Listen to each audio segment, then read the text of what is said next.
महसूल चुकवून गोव्याचं मद्य राज्यात आणणारी एक ट्रॅव्हल्स बस राज्य उत्पादन शुल्क विभागाच्या भरारी पथकाने जप्त केली आहे। जवळपास 55,000 रुपयांच्या मद्याची तस्करी या बसमध्ये छुप्या पद्धतीने केली जात होती। याचा आढावा घेतला आमचे प्रतिनिधी अजित मांढरे यांनी।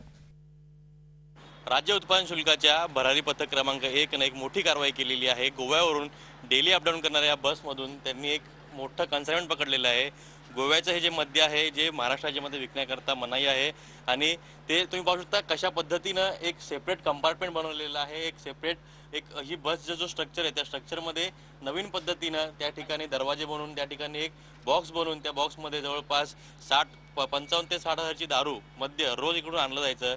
अशा पद्धतीनं एक भरारी पथक क्रमांक 1 आहे ज्यांनी उत्कृष्ट कारवाई केलेली आहे।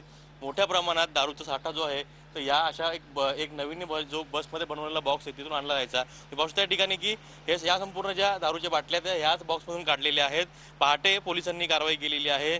संपूर्णपणे याच्यामध्ये वेगवेगळे ब्रँड्स आहेत ज्या ब्रँड्स इथे आपल्या महाराष्ट्र राज्यामध्ये महाग मिळतात, पण जो गोवा आहे गोवा राज्यामध्ये हे अतिशय क्षुल्लक किमतीला मिळतात। त्यामुळे मोठा नफा कमवण्याकरता अशा पद्धतीनं एक कारवाई केली जाते। त्या पद्धतीनं जे भरारी पथक आहे राज्य उत्पादन शुल्काचं त्यांनी देखील उत्कृष्ट कारवाई केलेली आहे। त्यांच्या सोर्स मार्फत त्यांना माहीत पडलं की अशा पद्धतीनं या ठिकाणाहून दारू आणली आहे। ते आपल्यासोबत येते। वैद्य साहेब, काय नेमकी आपल्याला माहिती मिळाली होती आणि कशा पद्धतीने दारू आणली होती? ही एक गुप्त बातमी बऱ्याच दिवसांपासून होती की अशी चोरटी वाहतूक मुंबई शहरामध्ये होती गोव्यावरून, कारण महाराष्ट्र शासनाच्या महसुलात मोठ्या प्रमाणात हानी होती। त्यामुळे त्या बऱ्याच ह्याच्यामध्ये बरेच दिवस वास ठेवून इन्फॉर्मेशनचं कलेक्ट करून आणि ही कारवाई आम्ही केलेली आहे। ते मद्य आहे ते कुठेतरी बाहेर काढून शासनाचा महसूल त्यांना पुन्हा मिळवून देऊन आणि जे अशा पद्धतीनं काम करतात त्यांना रोख लावण्याकरता जे भरारी पथक 1 आहे त्यांनी काम केलेलं आहे। विजय अमित गिरीसह अजित मांढरे, झी मीडिया, मुंबई।